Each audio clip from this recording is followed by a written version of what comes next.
Hey everyone, today I'm going to teach you how to enable secure playback in Brave browser to fix Widevine and Spotify playback issues. Let's dive right in. First, open your Brave browser on your computer.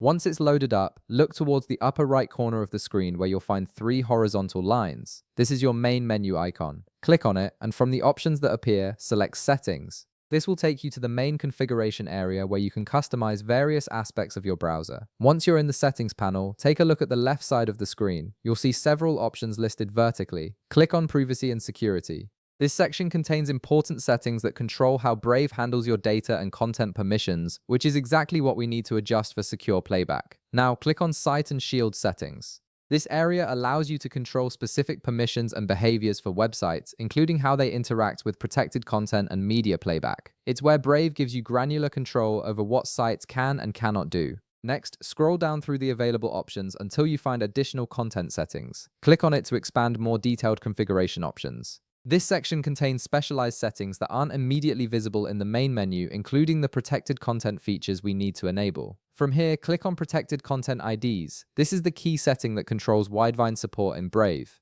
Widevine is a digital rights management system used by many streaming services to protect their content, and without it enabled, you won't be able to play protected media on platforms like Spotify and others. Now you'll see two important options that need to be enabled. First, click the circle beside sites can play protected content. Enabling this option allows websites to access the necessary components to play DRM protected media.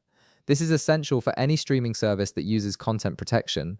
Right below that option, click the circle beside sites can use identifiers to play protected content. This second setting works together with the first one to fully enable Widevine functionality. It allows sites to verify and authenticate the protected content before playback begins. And that's it. You've successfully enabled secure playback in Brave browser. Your Widevine support is now active, and Spotify, along with other streaming services, should work properly without any playback errors. If this video helped you out, be sure to leave a like, subscribe, and I'll see you in the next one.